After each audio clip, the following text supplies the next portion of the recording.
Então vamos lá então, pessoal. Eu vou trazer aqui uma ideia. Faz tempo que eu não mostro a minha cara.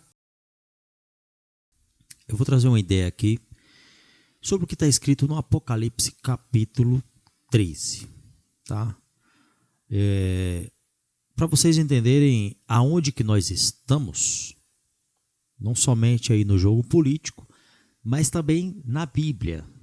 A Bíblia deixa bem claro. Eu estou segurando o microfone, que o pedestal está no outro lugar, mas eu acho que isso não faz diferença, né?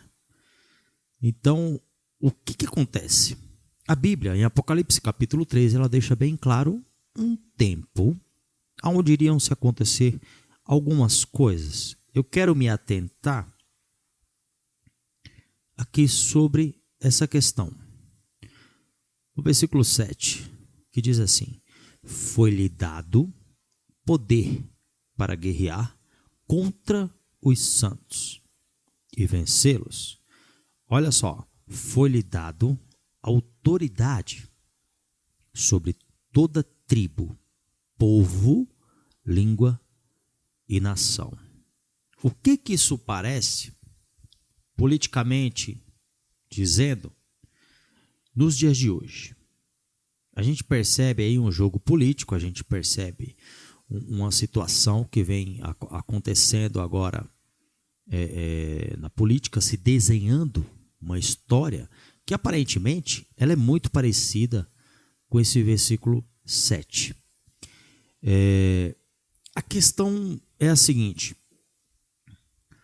o que já aconteceu em outros países está acontecendo agora aqui no Brasil. Porque esse período que nós estamos enfrentando e essa transição que nós estamos passando, não é só aqui. Aconteceu já em outros países, está acontecendo aqui no Brasil e vai se alastrar mundialmente. Então vai ser o mundo inteiro nesse propósito. Veja bem, outra situação aqui importante que diz o texto. Foi-lhe dada autoridade sobre toda tribo, povo, língua e nação, né? E aí fica a pergunta, mas quem deu essa autoridade? E o capítulo 3 ele explica logo no verso anterior, que diz assim: todos os habitantes da terra adorarão, você que está lendo, confere comigo, adorarão a quem? Adoraram, a saber, todos aqueles que não tiveram seu nome escrito no livro da vida do Cordeiro que foi morto desde a criação do mundo. Então, quem entrega a autoridade sobre toda tribo, povo, língua e nação é justamente essa resposta do verso 8. Para quem não entendeu, quem entrega esse poder é justamente todo aquele povo, tá? Que não tem os seus nomes escritos no livro da vida. Isso daqui que eu estou falando para você, acho que não precisa, né, de explicar muito, porque está claro. Você está vendo que no verso 8 ele traz a resposta do verso 7. Porque a pergunta é: quem é que daria poder sobre toda a língua e nação? O próprio povo. Entendeu? O próprio povo vai entregar o poder universal para Estado. Entendeu? Vai ter um Estado, né, forte, porque o povo fez um Estado forte. É isso que a gente percebe que está acontecendo hoje no Brasil. E já aconteceu em muitos outros países e está se alastrando. Para quem não sabe, o comunismo, por exemplo, ele vem da Alemanha, né? Ele vem ali da Alemanha. Tem coisas que eu nem sei se dá para me falar aqui, para não ter mais um vídeo, né, suspeito, como já aconteceu. Eu perdi um vídeo aqui no canal. Eu que quase não tenho inscritos, eu que quase não tenho visibilidade, acabei perdendo um vídeo por causa de uma diretriz brasileira. Não é a diretriz do YouTube. Essa daí foi abrasileirada, né? Depois, se eu puder, eu expliquei outro vídeo. Mas a questão é essa. Então, todos da terra que adorarão, né, a saber, todos aqueles que não tiveram seus nomes escritos no livro da vida, darão autoridade sobre toda língua, tribo, povo, nação. Está muito especificado, até porque se a gente lê os versos anteriores, tá? A gente vai perceber que a única resposta que tem para o versículo 6 para o versículo 7 é justamente o versículo 8. Então, se você não sabia disso, já está sabendo aqui em primeira mão a questão dessa interpretação. Olha só, para confirmar, vamos continuar? Aquele que tem ouvido, ouça. Se alguém há de ir para o cativeiro irá. Se alguém há de ser morto à espada, a espada haverá de ser morto. Aqui estão a perseverança e a fidelidade dos santos. Isso quer dizer o quê? Se alguém há de ir para cativeiro irá. Isso quer dizer o seguinte: se alguém chama um governo, um Estado, ele vai aparecer, né? Ele vai se apresentar. E é justamente o que nós vemos hoje, corroborando, né, com o verso 8, trazendo aí mais uma confirmação. Quer dizer que aquilo que tu faz é aquilo que tu é. Está dizendo isso. E por que está dizendo assim? Aqui há a perseverança dos santos, porque os santos, eles são a fortificação de resistência. Está entendendo a situação? Está aqui, está escrito, gente. É muito simples a gente interpretar isso. Então, os santos, eles são a fortificação da resistência. Eles não aceitam esse tipo de dominação. Tá? Mas, aqueles que têm a marca, eles aceitam, eles querem, né? Então, eles chamam esse governo para cima também dos santos. Aqui no capítulo 13 tem muitas coisas aqui para se analisar, até porque mostra um período de resistência, né? Mostra aqui um período de resistência e mostra também aonde a gente perde, onde a gente acaba sendo vencido nessa etapa. Tá ok? Deixa eu ver se eu acho aqui. Olha, todo o capítulo está dizendo: uma das cabeças parecia ter sofrido uma ferida mortal, tal, que foi curada. Todo mundo se maravilhou e logo seguiu. Adoraram, né, que tinha dado autoridade. E também adoraram, né, que eu estou aqui no verso 4, tá? Quem é como? Quem pode guerrear contra? Contra quem? Contra o Estado. Ok? A ideia que traz o capítulo 3 é totalmente política. Tá? Para agir durante 42 meses, ela abriu a boca contra Deus, né? O seu nome tabernáculo, foi lhe dado poder, aqui ó, foi lhe dado poder para guerrear contra os santos e vencê-los. Foi lhe dada autoridade sobre toda a língua. No próprio verso 7 diz aqui que os santos serão vencidos. Vencidos de que forma? De toda forma existente. Vai chegar no momento em que não vai ter resistência. Quando eu digo não vai ter resistência, é que não haverá mais pessoas que resistam, que consigam continuar resistindo. E não é porque não querem resistir, tá? Não é porque a gente vai simplesmente abandonar a nossa resistência. É porque a gente não vai conseguir mais trazer efeito, tá? Então, vai chegar numa hora que haverá, sim, um domínio e a gente não vai conseguir evitar. Isso que a gente faz hoje, politicamente, é apenas uma coisa para poder tentar barrar, frear o momento, tá? Porque no próprio Apocalipse também diz que a gente iria se opor, iria conseguir resistir um período. E aqui no verso 7 diz que a guerra vai chegar no momento, a gente ainda consegue resistir, mas vai chegar em um momento que a gente não vai ter mais essa força para poder resistir. Então, fica bem claro que nós estamos chegando agora no período final mesmo, né? Eu tenho uma playlist aqui, Nada Mais Será Como Antes. Eu tenho também a playlist Mensagens Subliminar, que fala muito sobre Apocalipse, fim dos tempos, trazendo essa ideia, essa certeza de que o fim está próximo. O fim está próximo. Não tem muitas gerações para frente como muitas pessoas imaginam que tem, né?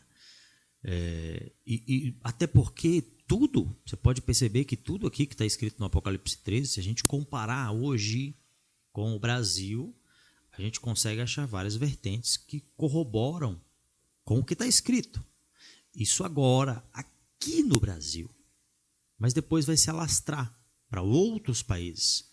Até por fim, vir aí, como todo mundo já espera, uma moeda única, um governo, né, que possa comandar, que possa ditar um Estado forte e único, tá bom? Então, quando houver esse Estado forte e único, olha só, com a situação das moedas, você percebe, quando fala em vencê-los, veja bem, a gente ainda tem dinheiro de cédula, dinheiro de papel, para a gente poder trabalhar. Mas a partir do momento que começar a existir, deixar de existir, no caso, o dinheiro físico e começar a ter apenas o dinheiro, a moeda digital, que isso é um planejamento que eles estão fazendo, que é óbvio que vai acontecer. A gente briga atualmente, né, contra é uma coisa sistemática, é um sistema. A gente luta contra um sistema. E esse sistema ele vai ser implantado. E o pior, hein? Ele está todo vapor. Não está lento, não. Ele está cada dia que passa mais rápido. Talvez isso explique os dias abreviados que a Bíblia fala. Por isso que esses dias serão abreviados. Talvez isso explique essa abreviação dos dias, né? Então, o que a gente percebe hoje acontecendo aqui no Brasil, com essa velocidade, com essa rapidez, isso vai se expandir e quando realmente houver apenas uma moeda que não tenha mais cédula, porque tudo se encaminha para isso, né? A tecnologia ela vai trazer essa novidade. Então, quando chegar nesse ponto, nesse apogeu aí, pode ter certeza que a resistência ela praticamente vai ser nula, porque não tem mais como resistir. Você não terá mais como trabalhar, né? Será uma coisa terrível. Você não terá mais como ganhar dinheiro se não for dessa forma. Está aqui no verso 17. Verso 16. Também obrigou a todos, pequenos, grandes, ricos e pobres, livres e escravos, a receberem, né? Tá aí a palavra, na mão direita ou na testa, para que ninguém, verso 17, pudesse comprar nem vender, a não ser que tivesse o nome e o número. O que isso aqui está mostrando? Claramente está mostrando que é uma moeda, um domínio de uma moeda que ela simplesmente não é de papel, não é de cédula. Não existe mais papel, não existe mais cédula. Quando chegar nesse ponto, aí, meu amigo, a resistência ela praticamente vai ser zero. Não há mais como resistir. Seremos praticamente aí varridos, tá? Vou dizer assim, varridos. Porque como é que nós vamos nos alimentar? Muita gente pensa assim, mas Diego, a gente pode trocar, né, o nosso trabalho aí por alimento. A gente pode trocar por alimento, a gente pode trabalhar, prestar um serviço querendo outro. Muitas pessoas pensam dessa forma. Mas a realidade, pessoal, é que quando a gente for tentar fazer esse movimento, a gente vai encontrar pessoas que não fazem parte da mesma ideia que temos como resistência, por exemplo, né? Da mesma ideia que temos como resistir a esse tempo, e é aí que vai ocorrer dessas pessoas falarem quem é você. Né? Então você vai ser um opositor, praticamente, e essas pessoas vão poder dizer assim, olha, tá bom então, vou aceitar o seu serviço aí, você vem aqui trabalhar. E a pessoa simplesmente dedura você, né? E quando você estiver lá trabalhando, você vai ser considerado fora do clube do Bolinha. E eles vão te achar. Então não é assim tão simples. A única forma da gente conseguir, tudo aqui em Apocalipse 13, hein? A única forma da gente conseguir, talvez, ajeitar isso daqui era se fosse, não, mas eu só vou fazer serviço para quem pensa do mesmo jeito que eu. Muita gente a gente vai tentar sair de qualquer jeito. Não acho que é só você que pensa assim, não. Todo mundo vai querer ter uma ideia que possa se sobressair, conseguir segurar mais um pouco, né? Mas não é bem por aí, até porque uma hora ou outra a gente vai acabar caindo aí em alguma armadilha e as coisas vão ficar complicadas. Isso aqui é só uma base para você entender o que está por vir. Não é na nação brasileira, não.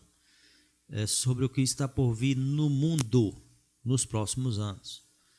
As coisas vão acelerar e assim, que todos possam estar em constante oração. Não estou falando só de pessoas que vão para a igreja, né? De pessoas que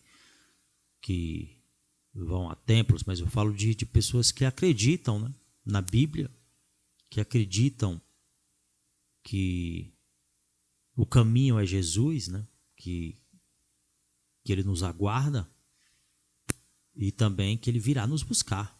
Eu digo nos aguarda para quem for antes, mas eu digo virá nos buscar para quem viver esse período aqui, que é o período da grande tribulação. Primeira vez que estou fazendo esse vídeo assim, não sei, pode ficar longo, mas casualmente eu digo, se você por acaso ficou aí até o final, compartilha, dá aquele joia e comenta alguma coisa, se ficou legal essa forma aqui de fazer vídeo, se quer alguma melhora, né? O cenário aqui atrás não tem como resolver, porque estou na correria trabalhando, então por enquanto vai ficar assim mesmo. Mas quem quiser comentar, quem quiser ajudar, fazer algum comentário ajudando para estar melhorando aqui essa forma de trabalho, eu vou ficar muito grato, tá? Pessoal, o Diego Mariano, voz que clama no deserto, trazendo aqui novidades para você. Aguardo você até uma próxima.